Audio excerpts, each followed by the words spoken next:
ఇదిగోనైనా కలిగి నిమిడి వేసుకుంటున్నా మీరు జ్ఞానం దయచేయండి. వివరించబోతున్న సహోదరులను మీరు దీవించడైనా, సహోదరులను దీవించండి, ఆస్వాదించడైనా, అమూల్యమైన వర్తమానం వర్తింపులాగా ప్రకటించలాగా మీరు సహాయం చేయండి. ఇదిగోనైనా గత దినాలలో మీ నామ పరిచయం వ్యక్తమై ఆయా ప్రాంతాలలో మీ నామాన్ని ప్రకటించగా అక్కడ ఎదురైన విధానాలను వాళ్ళ కార్యం కలిగి మార్పాల్సిన మిమ్మల్ని అంగీకరించి మీ నామం దయచేసి వారి మార్గాలను వారు చేసే ప్రయాణాలను మార్గంలో మీరు కాపాడించి సేవకులను ప్రారంభించి మా మధ్యలో ప్రకటించాలని ప్రకటిస్తున్నాం. ఆ పరిచర్యలో పాల్గొన్న ప్రతి ఒక్క సభలో దీవించుకున్నాడు.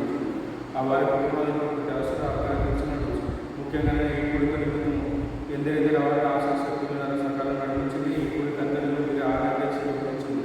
ప్రభు అయిన యేసుక్రీస్తు వారి అడిగి వివరించి ప్రార్థించి ప్రారంభం చేసుకుంటున్న మమ్మల్ని తండ్రి. ఆమేన్.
సత్యముతో 46వ అధ్యాయం మొదటి నుంచి చదువుకుందాం.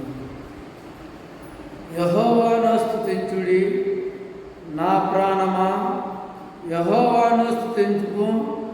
నా జీవిత కాలమంతయు నేను యెహోవాను స్తుతించెదను.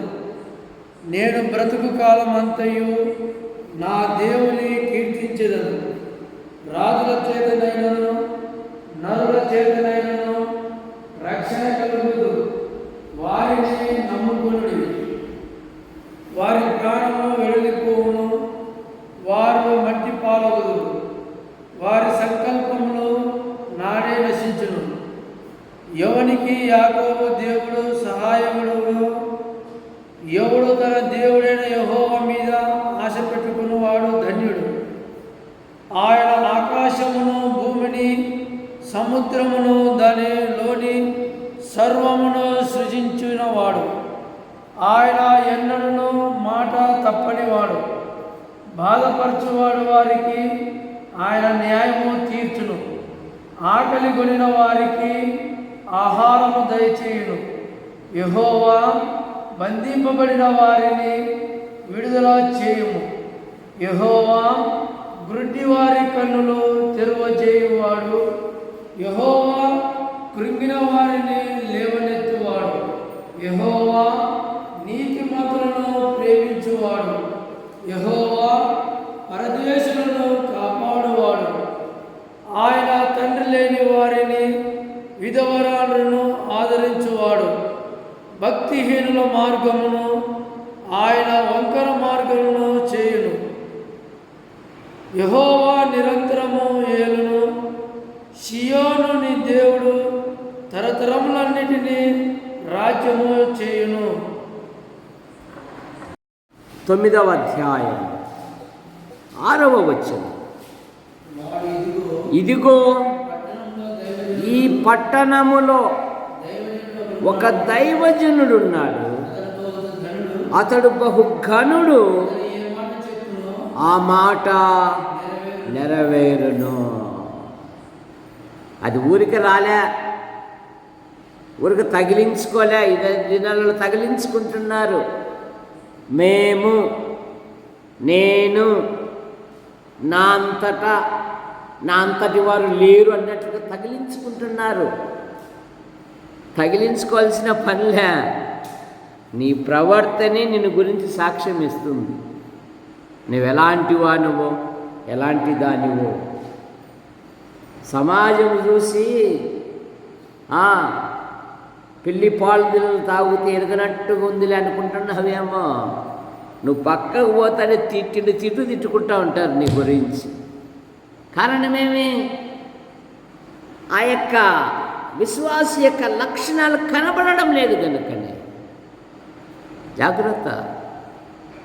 మనిషి తల పొగరు తగ్గాలి అంటే ఒకటి నీ సంపద అయినా పోవాలి, 2 నీకు జబ్బైనా రావాలి. అప్పుడే నీకు మనుషుల యొక్క విలువ తెలుస్తుంది. అంతవరకు తెలియదు. కనుక యాకోబు దేవుని మాట విన్నాడు. దేవుని మాట వింటే చాలండి, దేవుడు అద్భుతముగా దీవిస్తాడు. యోహాను సువార్త 2వ అధ్యాయములో ఏమన్నాడు? అక్కడ గొప్ప వివాహం జరుగుతూ ఉంది. ద్రాక్షారసం అయిపోయింది. ఆ పెళ్లి వారికి ఎంత గొప్ప అవమానం. రక్షకుడు తన వాళ్ళతో ఏమన్నాడంటే, నీళ్లతో ఆ బాణలను నింపుడి.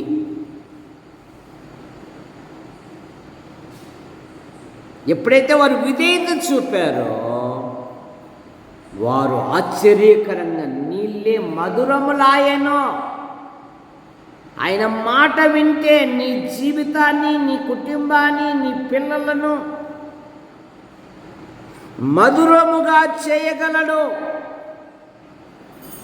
ఆయన మాటకు లోబడక స్వతహాగా వెళితే మనకు నయోమే ఉంది సాక్ష్యం. ఏమనింది నయోమి? చెప్పు రాజయ్య. నయోమి ఏమనింది? నువ్వే చెప్తావా నీకు ఎట్లెట్లుందే అంటున్నాడు రాజయ్య. ఏమంటుంది? నన్ను నయోమి అనకండి, మారా అనండి. ఎందుకంటే నేను బెత్లెహేమును విడిచా. బెత్లెహేమును విడిచా.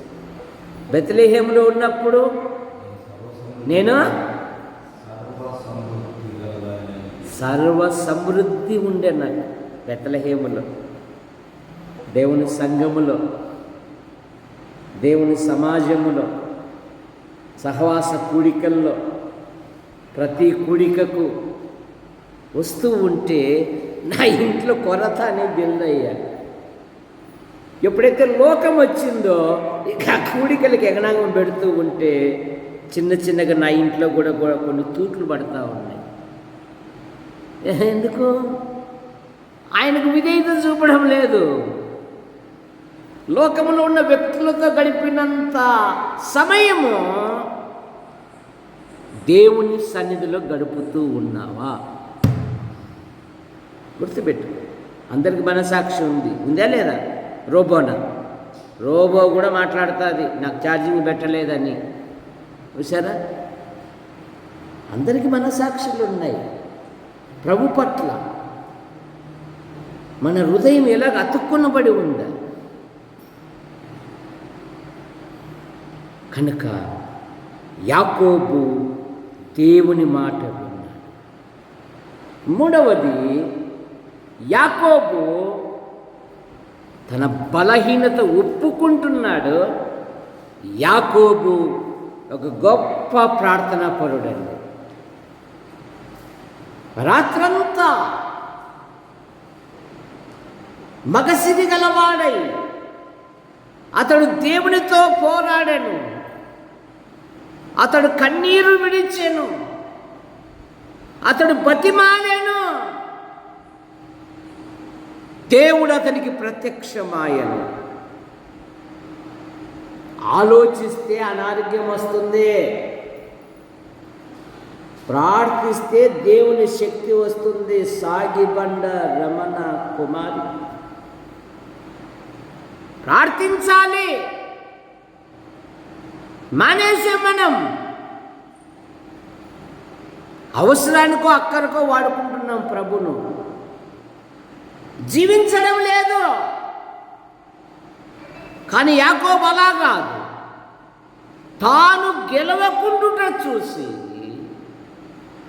దేవుడు యాకోబు మడిమెను కొట్టిన రక్తము కారుతూ ఉన్నా. ఇప్పుడు దేవుడే అంటున్నాడు, నువ్వు మనుషులతోనూ దేవునితోనూ పోరాడి గెలిచితివి. ఇది విశ్వాసి యొక్క విజయ లక్షణం. తన పిల్లలను ఎప్పుడు విజయవంతులుగా ఉండడానికి ఆయన ఈ లోకంలో ఉన్నప్పుడే అనేక మాటలు చెప్పాడు. లోకములో ఏమన్నాడు?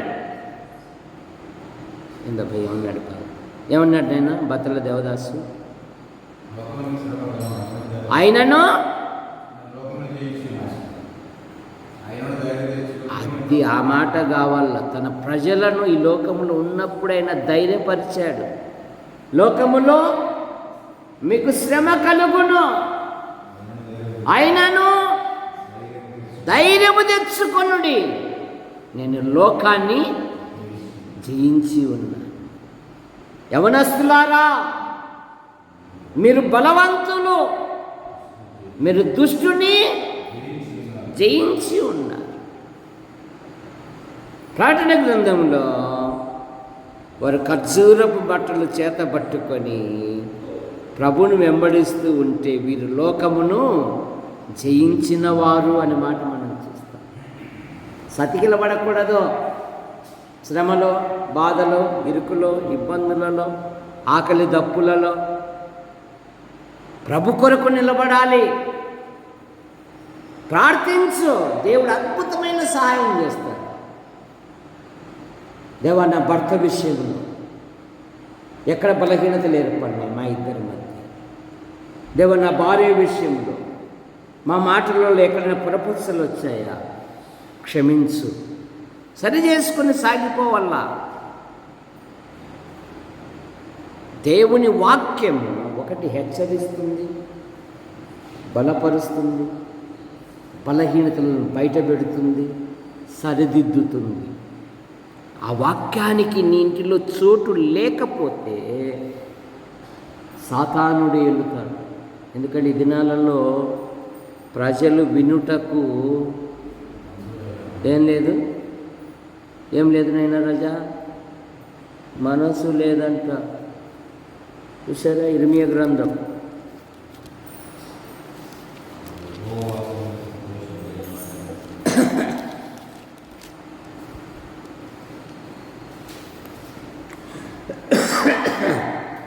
6:10 విందురని ఎవరితో మాట్లాడేదను, ఎవరికి సాక్ష్యం ఇచ్చేదను, వారు వినుటకు తమ మనస్సును చూసారా 7 గంటల కూడికంటే ఎంతకు వస్తున్నాము చూసారా. అయినా వచ్చాడో లేడో, పోయినాడు పాడోడు గుంటూరుకు. మళ్ళా ముందు పోతే నా మీద ఆడ కత్తి పడుతుందో, ఆ మైకు శబ్దం వినపడినప్పుడు పోదాములే. ముందే పోయి కాస్త పాట పెట్టి, దేవా ఈరోజు జరిగే కార్యక్రమాలను ఆశీర్వదించు, అనేకులు నడిపించు, సహాయం చేయి. ఆ పదాలు లేవు ఇప్పుడు. వచ్చారా? కారణమేమి? ఆత్మీయంగా వెనకబడుట. నువ్వు ఆత్మీయంగా ముందు ఉన్నావు అంటే నీ ప్రవర్తనే చెప్తుంది. ఈరోజు బుధవారము, ఈరోజు శనివారము, ఈరోజు ఆదివారము. అమ్మా ఏందమ్మా ఉత్త ఆదివారం ప్రభు బళ్ళకి వస్తున్నావు, అది మంచిది కాదు.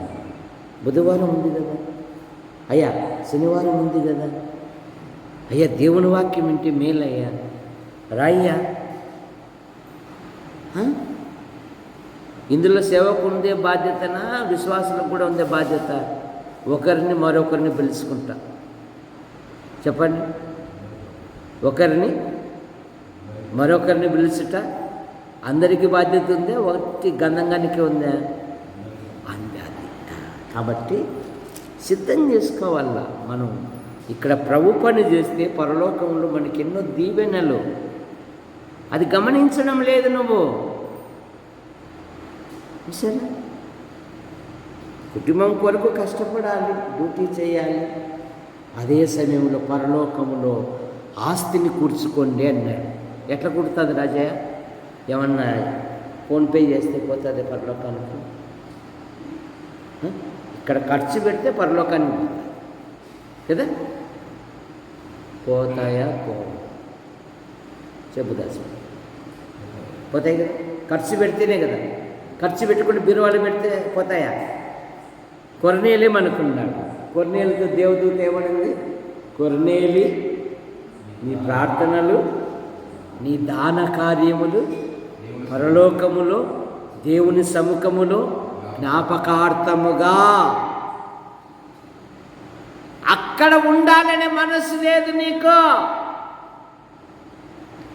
ఇప్పుడు బీరువా తీసింది, అబ్బా ఇంకా కొత్తవి 5-6 సీరియళ్ళు ఉన్నాయంటండి. ఒక ఆమె కట్టేటివేమోలే, కట్టనివి ఇంకా ఉన్నాయండి అంటుంది. అక్కడేమన్నా ఉన్నాయంటే కనీసం మసిబట్ట కూడా లేదంట. మసిబట్ట అండి సంపాదించుకుంటే కదా పరలోకంలో, పరలోక ఐశ్వర్యం అనుభవిస్తున్నావు, కానీ చేయి చాపడం లేదు నీ జీవితంలో. అది నీకే సరిపోతుంది అంటున్నావు. ఎంత ధైర్యంగా చూడు. వచ్చినది మాకు కరెక్ట్గా సరిపోతుంది అంకుల్. మనసుంటే కదా. అందుకని దేవుడు కొందరిని పెట్టాడు. పేద విధవరాలు 2 కోట్లు వేసిందే, 2 లక్షలు వేసిందే, 2000 వేసిందే, 200 వేసిందే. రామాజీ ఇస్సాకు ఎన్ని వేసింది? వాళ్ళ బాబు చెప్తున్నాడు, 2 కాసులు ఇచ్చిందండి. హలో, మీ అందరికంటే ఈమె. ఎక్కడ ప్రశంసలు? ఆస్తులు పెరుగుతున్నాయి కానీ ఆత్మీయత కోల్పోతున్నావు. ఆస్తులు పెరుగుతున్నాయి కానీ ప్రేమను కోల్పోతున్నావు. ఆస్తులు పెరుగుతున్నాయి కానీ అన్యోన్యత లేదు. ఆస్తులు పెరుగుతున్నాయి కానీ సంతోషం లేదు. ఆస్తులు పెరుగుతున్నాయి కానీ సహవాసం లేదు.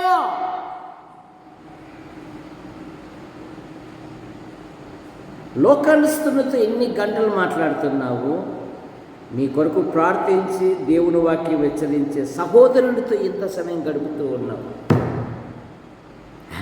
చేస్తామనుకుంటా కానీ నువ్వు బాగా బిజీ ఉంటావు కదా, అందుకని చేయడానికి చేయక కాదు. చేస్తామనుకున్నా నువ్వు ఏడాడో ఉంటావు కదా. సరే దేవా, మా చిన్న సంఘము దాని అనేక స్థలాలలో దేవుని వాక్యం ప్రకటింపబడతాం. ఇదిగో ఈ ప్రదేశమంతా ఆత్మలతో నింపబడుటకు నా వంతు సాయము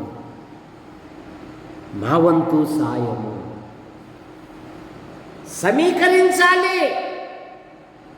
పిలిచిన వాని గుణాతిశయములను ప్రచురము చేయబడు నిమిత్తము నీవు నేను ఏర్పరచబడిన వంశమును, రాజులైన యాజక సమూహమును, దేవుని సొత్తైన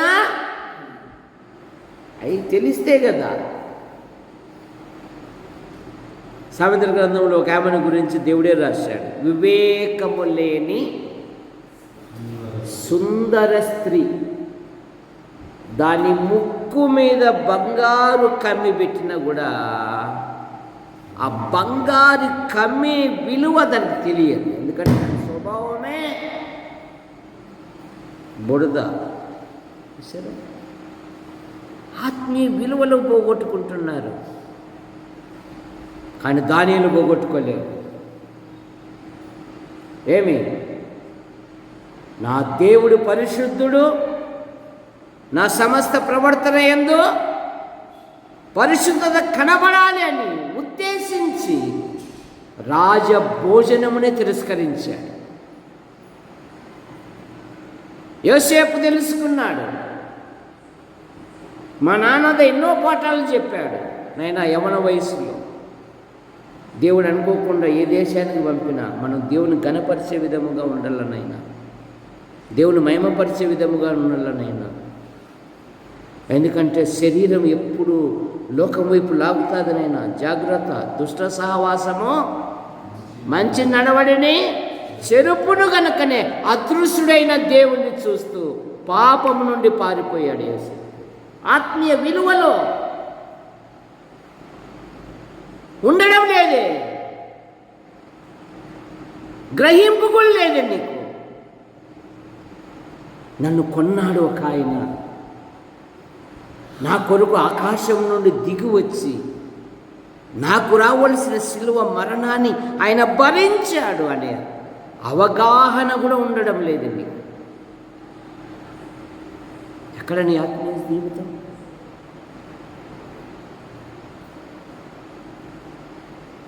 యెఫ్తా కుమార్తె తన కన్యత్వమును ప్రలాపించుటకు ఆమెతో పాటు ఆమె చెల్లికాండ్రు కూడా వెళ్ళారట. ఎస్తేరు, నేనును నా పని కత్తెలను 3 దినములు ఉపవాసము. నీ స్నేహితుడు కూడా, నీ స్నేహితురాలు కూడా లోబడాల అంతే. వాడు కూడా మోకరించి ప్రార్థన చేయాల. అలా ఉండాలి నువ్వు. నేను మానసిక శాస్త్రవేత్తలు అంటున్నారు, నీ గుణం చెప్పాలి అంటే నీ స్నేహితుడిని పట్టుకురా. వాడిని చూసి నీ గుణగణాలు చెప్తా అంటున్నారు. ఎవరిని? నీ స్నేహితుడిని చూసి. కనుక యాకోబు గొప్ప ప్రార్థనాపరుడు, యాకోబు సమాధానపడువాడు.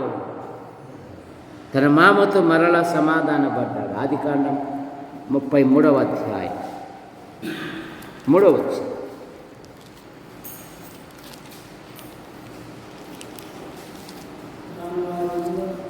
ఆ. ఆ.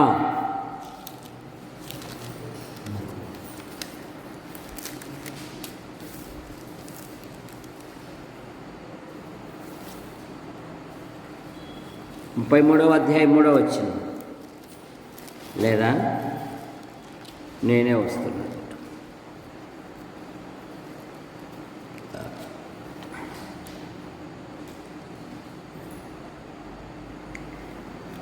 ఏశావుతో 2వ వచనం నుండి 33:2. అప్పుడు అతడు తన పిల్లలను లేయా రాహేలు ఇద్దరు పిల్లలను దాసీలను పంచి అప్పగించాను. అతడు ముందర దాసీలను వారి పిల్లలను వారి వెనుక లేయాను ఆమె పిల్లలను ఆమె వెనుక రాహేలును యోసేపును ఉంచి తాను వారి ముందర వెళ్ళుచు తన సహోదరుని సమీపించు వరకు 7 మార్లు సాగిలా పడే. అప్పుడు ఏశావు అతను ఎదుర్కొని పరిగెత్తుకొని వచ్చి కౌగిలించుకొని మెడ మీద పడి ముద్దు పెట్టుకొనెను. వారిద్దరూ కన్నీరు కార్చిరి. సమాధానపడవ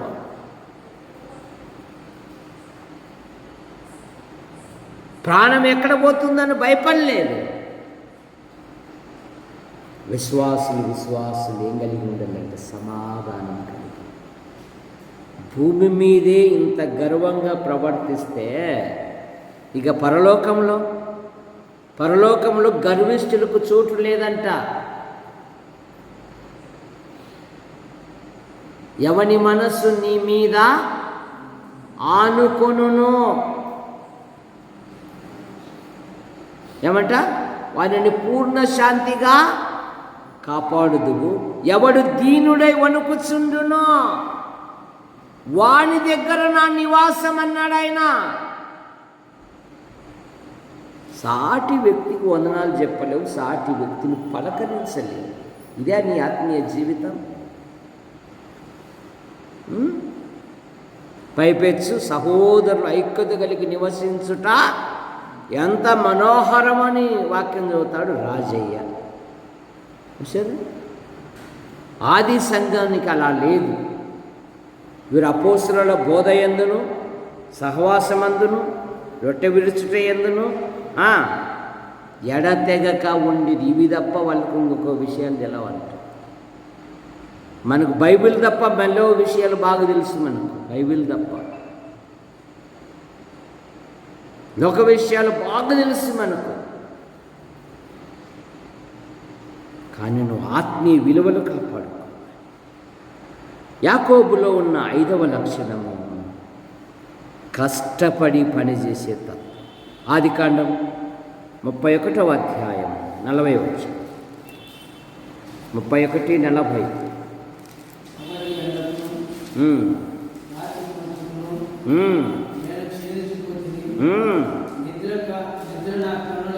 దూరమాయను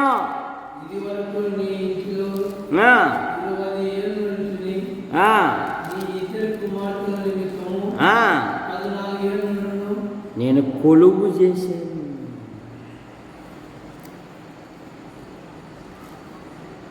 బైబిల్ ఏం చెప్తుందంటే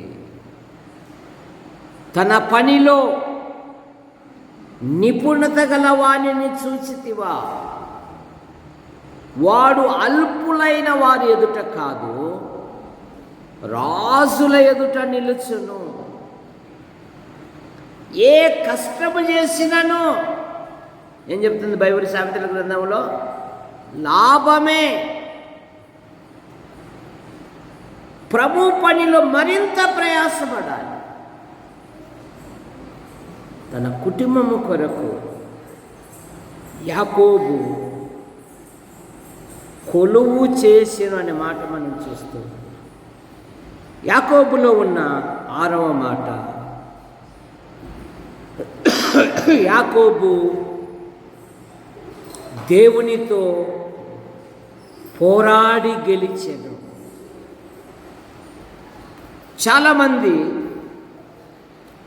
ఒక స్థితికి వస్తానే ఇక ఆధ్యాత్మిక జీవితంలో అట్టుడిగిపోతారు. ఆధ్యాత్మిక జీవితంలో వెనక ఉంటారు. ఆధ్యాత్మిక జీవితంలో వారు ముందుకు సాగలేరు. కారణం ఏమంటే వారు లోకముతో పొత్తు పెట్టుకుంటారు, లోకస్తులతో పొత్తు పెట్టుకుంటారు. యాకోబు బయలుదేరి వస్తున్నాడే కానీ అతడు ఏం చేశాడంటే తన బలాన్ని నమ్ముకొని బేతేలుకు ప్రయాణం కాలేదు కానీ సుక్కోతులో పాకలి వేసుకున్నాడు. ఆదికాండం 33వ అధ్యాయం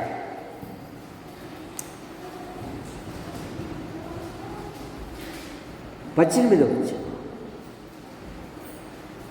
33:18. అట్లు యాకోబు పద్దనారాము నుండి వచ్చిన తరువాత కనాను దేశములో ఉన్న షేకెము ఊరికి సురక్షితముగా వచ్చి ఆ ఊరి ముందర తన గుడారములు వేసుకొనెను. ఇక పరుగు పందెం లేదు. సంపదను చూసి సంపద తన గుడారము వేసుకొనెను. దేవుని వదిలిపెట్టాడు. దేవుని వదిలిపెట్టిన వారి జీవితాలలో జరిగే ఒక గొప్ప పాఠము ఆదికాండం 35వ అధ్యాయం ఇంటికి వెళ్ళినాక చదవండి. యాకోబు ఇల్లు హత్యలతో నిండుకొని ఉంది. యాకోబు ఇల్లు సమస్యలతో ఉండిపోయింది. యాకోబు బహు ఖిన్నుడై కన్నీళ్లు పెట్టుకు ఉంటాడు. అన్యుల మధ్య నన్ను అసహ్యునిగా చేసిదిని కదురా అని కన్నీళ్లు పెట్టుకుంటూ ఉన్నాడండి యాకోబు. తన బలాన్ని ఆధారం చేసుకొని సుక్కోతు దగ్గర పాకలు వేసుకున్నాడు. 35వ అధ్యాయంలో ఎస్తేరు గ్రంథములోను దేవుడు అనే మాట లేదు. ఈ 34వ అధ్యాయం అంతా యాకోబు కుటుంబములో ఎన్నో బలహీనతలు జరిగాయి.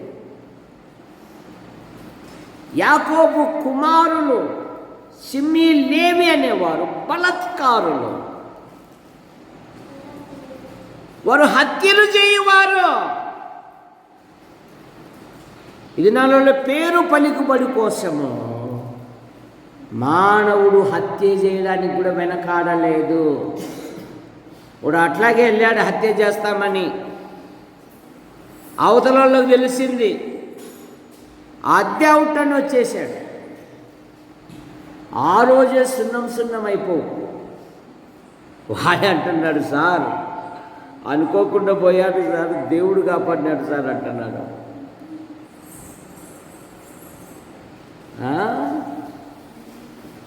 బలం ఉంది కదా, అధికారం ఉంది కదా, నాయకత్వం ఉంది కదా, ఏది చేసినా సరిపోతుంది కదా అని అనుకుంటే నీకంటే ప్రపంచ రాజు బెల్షెజాజరుకే గడ్డి తినిపించాడు దేవుడు. అన్యాయము చేసిన వానికి చూడండి రోమపత్రికలో 12వ అధ్యాయంలో పక్షవాతం ఉండదంట. వానికి కూడా అన్యాయం చేయబడుతుందంట. జాగ్రత్త.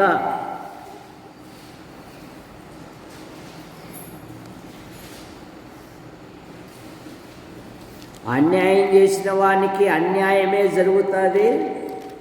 పక్షపాతము ఏమాత్రము ఉండదు అని బైబిల్ సెలవిస్తూ ఉంది. కనుక నీ ఆధ్యాత్మిక జీవితంలో యాకోబు తన బలాన్ని ఆధారం చేసుకొని సుక్కోతులో ఉండిపోయాడు. ఫలితముగా తన కుటుంబమే విచ్ఛిన్నమైపోయింది. దొరికింది ఆ రెఫరెన్స్. అన్యాయం చేసిన వానికి అన్యాయమే జరుగుతుంది, పక్షపాతము ఏమాత్రము ఉండదు అంట. సరే, నేను మళ్ళీ చూపిస్తాను, రేపు శనివారం చెప్తాను రెఫరెన్స్. రామపత్రికలోనే ఉంది. దాని మీద ఒక చిన్న ప్రసంగం కూడా ఎడ్డింగులు జరుగుతూ ఉన్నాయి. విశ్వాసి జీవితములో నీ యాత్ర బేతేలుకో, నీ యాత్ర బేతేలుకు వెళ్ళాలి యాకోబు. కానీ యాకోబు ఎప్పుడైతే సేకేము దగ్గర తన పాకలు వేసుకున్నాడో ఆధ్యాత్మికంగా నష్టపోయాడు. తర్వాత యాకోబులో ఉన్న ఆఖరి మాట, యాకోబు కృతజ్ఞత కలిగిన. ఆదికాండం 35వ అధ్యాయం మొదటి 2 వచనాలు.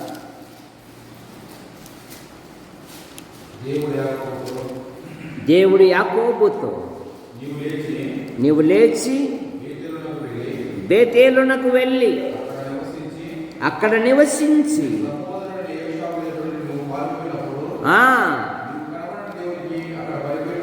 బలిపీఠము కట్టుమని చెప్పగా తన ఇంటి వారితోనూ తన వద్ద ఉన్న వారందరితోనూ మార్చుకొనుడి, మనం లేచి బేతేలునకు వెళ్ళుదము.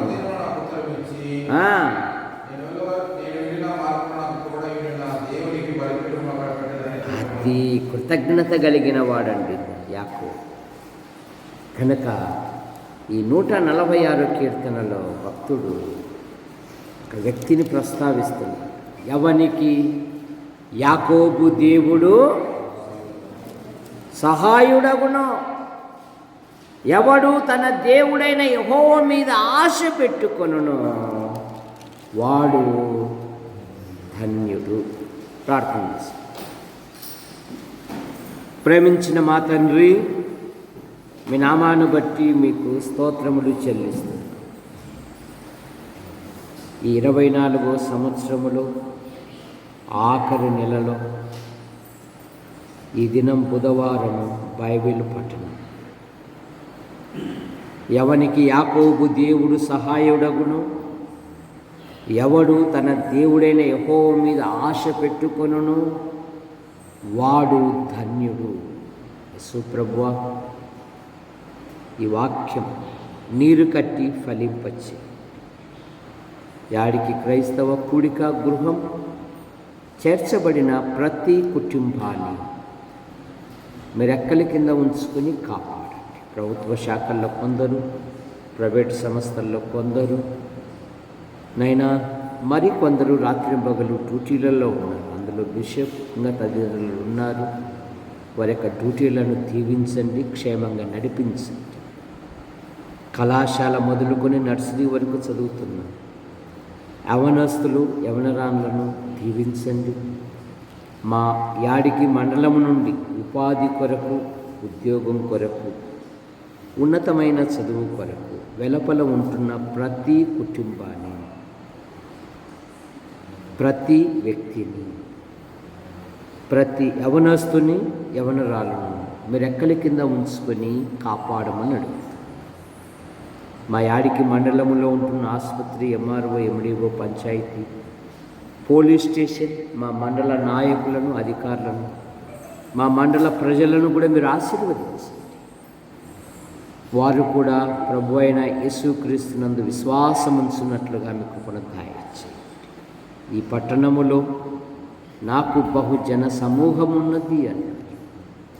నాయన ఈ ప్రదేశమంతా నూతన ఆత్మలతో నింపబడినట్లుగా మీ కృపను దాయిచ్చేయండి. మా తాడిపత్రి నియోజకవర్గం నాయకులను, అధికారులను దీవించండి. మా జిల్లా కలెక్టర్ గారిని, కార్యాలయమును, నాయకులను, అధికారులను దీవించండి.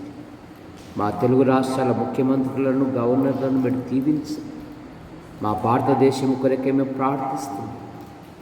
మా దేశాన్ని అభివృద్ధిపరచండి, మా దేశాన్ని దీవించండి.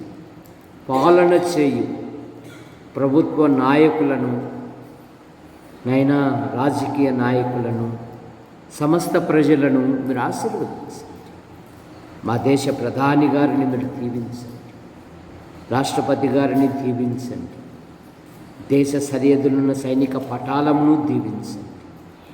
ప్రపంచ దేశాలలో జరుగుతున్న సేవను కూడా మీరు బలపరచండి. సహోదరుడు గంధం Devadanam the Bible study YouTube ద్వారా వీక్షిస్తున్న ప్రతి ఒక్కరిని కూడా మీరు ఆశీర్వదించండి. దేవా, శనివారం జరగబోయే ప్రత్యేకమైన కార్యక్రమాలను మీరు ఆశీర్వదించండి. అందుకు కావలసిన సమస్తమును మీరు సమకూర్చండి. మా ప్రియులు పెద్దలు కట్టుపల్లి యోహానంకులు, రాజాబాయి అంటే పిలుపు తీసుకున్నారు. వారి కుమారులు, వారి భార్యలు, వారి సంతానం, వారి కుమార్తెలు, వారి భర్తలు, వారి సంతానాన్ని మీరు దీవించండి. శ్రీరామూర్తి గారు కుమార్తెల కుమారుని బేబీ హోమ్ను మీరు దీవించండి. యశు ప్రభువా, పెనుమాక డేవిడ్ గారికి ఉంటున్న ప్రతి బలహీనత మీరు ముట్టి స్వస్థపరచండి. అలాగే మాల జనార్దనరావు గారికి ఎంజియోగ్రామ్ చేశారు, దీవించండి. అయ్యా, మీ వందనాలు చెల్లిస్తున్నాను. మీ కృపను దాయించండి. గుంటూరు, నంద్యాల, కర్నూలు, యాడికి, కొండూరు, కోనచెరు, చాపరచాల సంఘాలను మీరు బలపరచండి. క్రైస్తవులకు అతి పెద్ద పండుగ, ప్రపంచ పండుగ మా ఎదుట ఉన్నది, క్రిస్మస్, నూతన సంవత్సరం. ప్రతి క్రైస్తవుడు వారి స్థాయికి తగినట్టుగా జరుపుకున్నటకు వారి ప్రతి అవసరాన్ని మీరు తీర్చండి. ముఖ్యంగా దేవుని వాక్యములు సంతోషించుట కూడా మీ కృపను దయచేయండి. ఇలాగూ మా కొరకు ప్రార్థిస్తూ, మా అవసరాలు తీరుస్తూ, సమయ అసమయాలలో మాకు సహాయపడుతున్న ప్రతి వారిని దీవించి ఆశీర్వదించు హస్తాలకు అప్పచెప్పుకుంటూ యేసు ప్రభు నామములో ప్రార్థిస్తూ బయలుదేరుతున్నాం తండ్రి. ఆమేన్.